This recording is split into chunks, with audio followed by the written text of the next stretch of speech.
حضرت عقبہ بن حارث رضی اللہ تعالیٰ عنہ فرماتے ہیں یہ دیکھیں ہمارے نبی پاک علیہ السلام کی سیرت کیا ہے، حضور کا اسوہ کیا ہے، نبی پاک علیہ السلام ہماری تربیت کس طرح کرتے ہیں۔ حضرت عقبہ بن حارث رضی اللہ تعالیٰ عنہ کہتے ہیں ہم نے نبی پاک علیہ السلام کے ساتھ عصر کی نماز پڑھی، یہ صحیح بخاری میں موجود ہے۔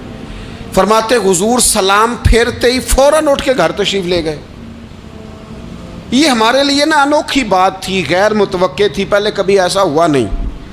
سلام پھیرا نماز کا، حضور جلدی سے تشریف لے گئے۔ اب ہم حیران تھے اور حیرت انگیز طور پر حیران تھے کہ کریم اتنی جلدی تشریف لے گئے، تھوڑی دیر ہوئی حضور واپس آ گئے۔ تو محبوب پاک علیہ السلام فرمانے لگے گھر میں ایک چھوٹی سی ڈلی، ایک چھوٹا سا ٹکڑا سونے کا پڑا تھا، مال آیا تھا سارا صدقہ کر دیا، وہ تھوڑا سا پڑا تھا، اچانک مجھے یاد آیا وہ تو پڑا رہ گیا۔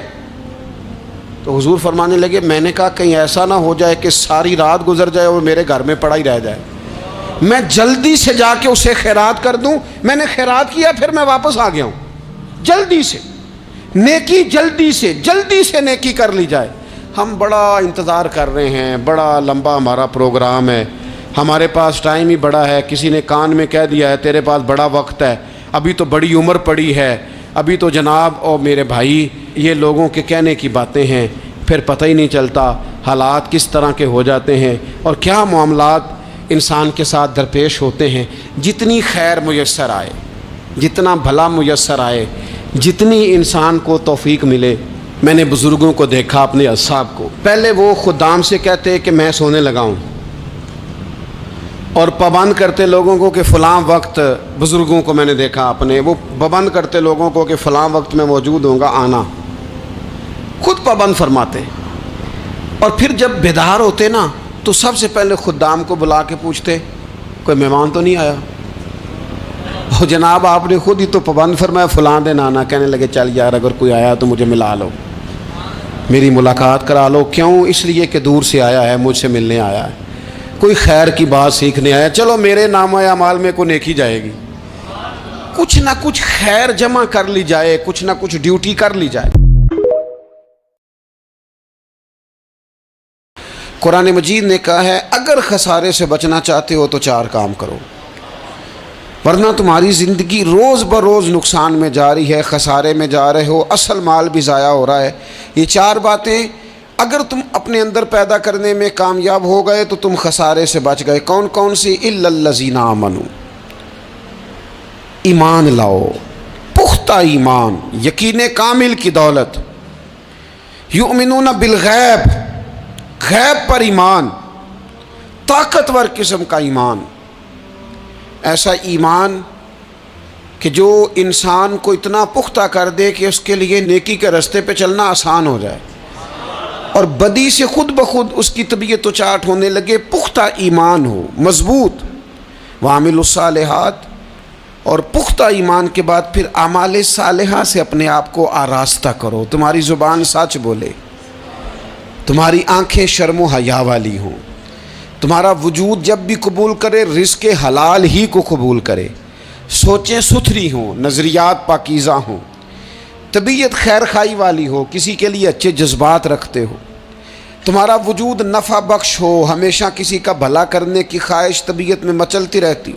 اعمال صالحہ سے اپنے آپ کو آراستہ کرو، صوم و صلات کی پابندی ہو، نماز کا خیال ہو، نماز کے قیام کا خیال ہو، ظاہری باطنی آداب کے ساتھ اللہ کے حضور عبادت کے لیے حاضر ہونا تمہارا جذبہ ہو۔ ایمان اور اعمال صالحہ، یہ 2 خوبیاں، وَتَوَاصَوْا بِالْحَقِّ، پھر ایک دوسرے کو حق کی تاکید بھی کرو، نیرا بیٹھ نہیں جانا نیک اعمال کر کے۔ حق نے کی ہیں تیرے ذمے دوہری ذمہ داریاں، خود تڑپنا بھی ہے، اوروں کو تڑپانا بھی ہے۔ نرا تو نے خود ہی نہیں تڑپنا، تیری ذمہ داری یہ ہے کہ کسی اور کو بھی تو تڑپائے۔ وَتَوَاصَوْا بِالْحَقِّ، تاکید حق کرنی۔ ہمارے اندر ایک بہت بڑا مسئلہ ہے، 2 حکم ہے شریعت کے، ایک ہے امر بالمعروف، ایک ہے نہی عن المنکر، نیکی کا حکم دینا اور برائی سے منع کرنا۔ میں نے دیکھا ہے کہ بڑی کمزوری پائی جاتی ہے، نیکی کی بات لوگ پھر بھی کر لیتے ہیں لیکن نہی عن المنکر، کسی بندے کو برائی سے روکنا، منع کرنا، طبیعت ہوتی ہے گڈ بک میں رہنے کی، مزاج ہوتا ہے سب کی آنکھوں کا تارا بننے کا۔ اپنے گھر کے اندر بھی اتنی جرت کا مظاہرہ نہیں کرتے کہ غلط کو غلط کہہ سکیں، حق بات کی تائید کر سکیں، طاقت ہی نہیں ہوتی۔ ایسی عجیب سیاست سکھا دی گئی ہے کہ ہر شخص ایک عجیب رنگ میں اپنی زندگی بتانا چاہتا ہے۔ قرآن مجید کہتا ہے خسارے میں چلے جاؤ گے اگر کلمہ حق تمہاری زبان پر نہیں آتا۔ اگر کلمۃ الحق ادا کرنے کی تمہارے اندر طاقت نہیں ہے تو تم نے ضائع کر دیا سارا وقت، حاصل کیا کیا؟ کہیں اگر اپنی برادری، اپنا قبیلہ، اپنا خاندان کسی موقع پر غلط ہے اور سامنے کوئی قبیلہ ٹھیک ہے تو آپ تائید کریں سامنے والوں۔ آپ کے اندر یہ اخلاقی جرت ہونی چاہیے کہ غلط کو غلط کہہ سکیں اور صحیح کو صحیح کہہ سکیں۔ نبی اکرم علیہ السلام نے فرمایا تم میں سے جو برائی دیکھے وہ چاہیے اسے کہ وہ ہاتھ سے بدل دے، مظاہرہ کرے جرت کا کہ میں نہیں ہونے دوں گا، اور فرمایا اتنی طاقت نہ ہو تو زبان سے ہی کہہ دے، اعلان کرے برائی کے خلاف، اور فرمایا یہ بھی نہ کر سکے تو دل میں ہی برا جان لے، ذالک اضعف الایمان، یہ کمزور ایمان کی علامت ہے۔ تو حق بات کا مزاج، میں نے اپنی قبر میں جانا ہے، اور میاں آپ کے ذمے اللہ تعالیٰ نے قانون لگایا ہے، کنتم خیر امۃ اخرجت للناس تأمرون بالمعروف وتنہون عن المنکر، تم نے لوگوں کو بھلائی کا حکم دینا ہے اور برائی سے منع کرنا ہے۔ غلط کام ہو رہا ہو تو آپ غلط کو غلط ہی نہیں کہیں گے۔ آپ کی طبیعت اس طرح کی ہو جائے کہ آپ بات چپ سادھ لیں، آپ کی زبان پر کسی مظلوم کے حق میں کوئی کلمہ ہی نہ آئے۔ ایک بستی میں 2-3 لوگ بڑے نیک رہتے تھے اور باقی بستی ساری گناہوں میں، معاذ اللہ، اللہ کی نافرمانیوں میں، حدوں کو توڑنے میں مشغول تھی۔ اللہ کریم نے فرشتوں کو حکم دیا کہ اس بستی کو الٹ دو۔ فرشتوں نے عرض کی مالک وہاں تیرے 2-3 نیک بندے بھی تو رہتے ہیں، تو رب کریم نے فرمایا سب سے پہلے انہیں تباہ کرنا۔ مالک نیکوں کو، پرہیزگاروں کو۔ فرمایا یہ کس طرح کے پرہیزگار ہیں، خود تو نمازیں پڑھتے رہے اور میری نافرمانی دیکھ کے کبھی ان کے ماتھے پر شکن تک نہیں آیا، کبھی ان کی طبیعت پر بوجھ نہیں بنا کہ لوگ دین کی حدیں توڑ رہے ہیں، میں کم از کم زبان سے ہی کہہ دوں۔ نہ کبھی سوچا ہی نہیں کہ شریعت اسلامیہ کو سر عام پامال کیا جا رہا ہے اور کوئی کلمہ ان کی زبان سے ادا نہیں ہوا۔ پہلے ان لوگوں کو تباہ کرنا، خود تڑپنا بھی ہے، اوروں کو تڑپانا بھی ہے، اپنی زندگی میں حق کہنے کا مزاج پیدا کریں۔ کسی کو روکیں کہ میاں یہاں تو غلط ہے، ہم سے لوگ مشورہ لینے آتے ہیں، ہم ہاں میں ہاں ملا کے گزر جاتے ہیں۔ اگر آپ کو محسوس ہونا کہ سامنے والا بندہ جو آپ کے پاس بیٹھا ہے وہ بات درست نہیں کر رہا تو یہ جرت پیدا کریں، اگرچہ حکمت سے کہیں، دانائی سے کہیں، اچھے جملوں کا چناؤ کر کے کہیں، لیکن اس کو کہیں، اس کو سمجھائیں کہ یہاں تو بھی غلطی پہ ہے۔